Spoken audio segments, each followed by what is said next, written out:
इस साल काराकाट लोकसभा क्षेत्र से पावर स्टार पवन सिंह निर्दलीय प्रत्याशी के तौर पर चुनाव लड़ रहे थे, लेकिन दुर्भाग्यवश उनकी जीत नहीं हुई। लेकिन सौभाग्यवश वो दूसरे स्थान पर आए। ये कहीं न कहीं से एक भारी चूक थी, जिसकी वजह से पवन सिंह काराकाट से चुनाव जीत नहीं पाए। लेकिन बावजूद इसके पवन सिंह ने लोगों के तमाम सवालों पर अंकुश लगा दिया है। लोग कहते थे कि अगर पवन सिंह चुनाव जीत जाएंगे तो वो काराकाट में कभी मुड़कर नहीं देखेंगे, लेकिन पवन सिंह तो चुनाव हार गए। उसके बावजूद भी वो ये सब करते हुए नजर आ रहे हैं जो जीत कर भी कोई नहीं करता। आपको बता दें कि पवन सिंह काराकाट लोकसभा क्षेत्र पर नजर गाड़े हुए हैं। कोई भी घटना हो, कोई भी दुर्घटना हो, पवन सिंह सीधे वहां पर पहुंचकर राहत और बचाव कार्य में अपनी सहायता दे रहे हैं। पवन सिंह काराकाट की जनता के साथ खड़े हैं और उन सभी के समस्याओं का समाधान करते हुए नजर आ रहे हैं। हाल फिलहाल औरंगाबाद से जो खबर सामने आई, इस पर भी पवन सिंह ने अपनी प्रतिक्रिया दी और लोगों से इस बारे में बात की। आइए जानते हैं पवन सिंह ने श्रेया के साथ हुए हादसे पर क्या कुछ कहा।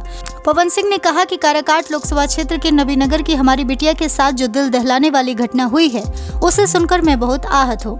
जिला प्रशासन से अनुरोध करता हूँ कि जो भी अपराधी हो उसे जल्द से जल्द कड़ी से कड़ी सजा दी जाए, जिससे पीड़ित परिवार और हमारी बिटिया को इंसाफ मिले। 15 जून को पावर स्टार पवन सिंह ने इन लाइनों को अपने ट्विटर पर लिखा था। उन्होंने प्रशासन को इस मामले में अल्टीमेटम भी दिया था। पवन सिंह का कहना था कि आरोपियों को जल्द से जल्द पकड़कर गिरफ्तार किया जाए। हालांकि अभी तक इस मामले में कोई प्रगति नहीं हुई है। पवन सिंह ने बुधवार को नबीनगर में मृत छात्रा के परिजनों से मुलाकात कर सांत्वना देने और न्याय की लड़ाई लड़ने का भरोसा भी दिलाया। आपको बता दें कि पावर स्टार पवन सिंह इस केस में काफी रुचि ले रहे हैं और न्याय दिलाने के लिए अपनी हर एक लड़ाई लड़ रहे हैं। आपको बता दें कि पवन सिंह ने शासन प्रशासन को अल्टीमेटम दिया।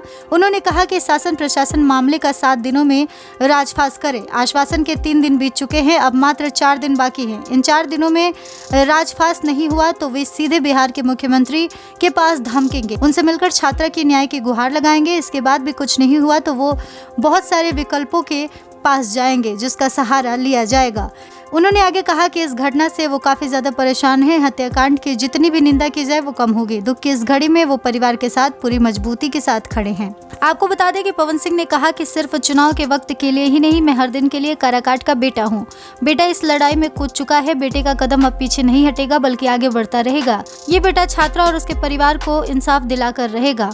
वो लोगों के हर दुख दर्द को बांटने का काम करते रहेंगे। जनता की उनकी जहाँ भी जरूरत महसूस होगी वो साथ नजर आएंगे। काराकाट के लोगों से उन्हें जितना प्यार मिला है वो उनके ऋणी हैं और इस ऋण को वो कभी चुका नहीं सकते। आपको बता दें कि पवन सिंह ने आगे कहा कि अभी छात्रा की हत्या का मामला बेहद जघन्य है। छात्रा को इंसाफ दिलाने के लिए लंबी लड़ाई भी लड़नी पड़ी तो वो इससे पीछे नहीं हटेंगे। पवन सिंह ने साफ कहा कि छात्रा को इंसाफ मिलने तक लड़ाई जारी रहेगी। वो लगातार इस मामले पर नजर बनाए हुए हैं। प्रशासन इस मामले को जल्द से जल्द खुलासा नहीं करती है तो वो आगे और विकल्पों की ओर बढ़ेंगे।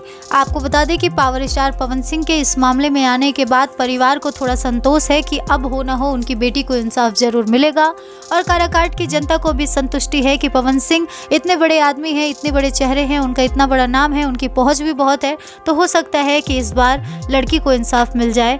इसी के साथ साथ आपको बता दें कि पावर स्टार पवन सिंह जब चुनाव लड़ रहे थे तो लोग कहते थे कि पवन सिंह जीतने के बाद काराकाट के जनता के नहीं होंगे, वो तो मुंबई के होके रह जाएंगे। लेकिन चुनाव हारने के बाद भी पवन सिंह जिस तरह से काराकाट की जनता के लिए सेवा कर रहे हैं, उनके लिए निस्वार्थ भाव से अपने आप को प्रेजेंट कर रहे हैं, उनके बारे में सोच रहे हैं, उनकी परेशानियों से खुद भी परेशान हो रहे हैं, जिस तरह से वो अभी भी एक बेटे का कर्तव्य निभा रहे हैं, उससे तो यही समझ आता है कि पवन सिंह वाकई में जो चुनाव लड़ रहे थे वो सिर्फ सेवा भाव के लिए ही लड़ रहे थे।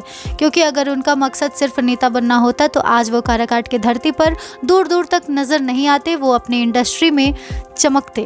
लेकिन बावजूद इसके पवन सिंह काराकाट के लोगों से मिल रहे हैं और वहां पर हुए घटना के बारे में भी लोगों से बातचीत करके न्याय की गुहार लगाते हुए नजर आ रहे हैं। बहरहाल इस खबर में बस इतना ही। आपको इस खबर पर क्या कुछ कहना है, अपनी राय हमें कमेंट करें और इस तरह के तमाम अपडेट्स से जुड़े रहने के लिए करारा न्यूज़ डे एंड नाइट को सब्सक्राइब करना ना भूलें।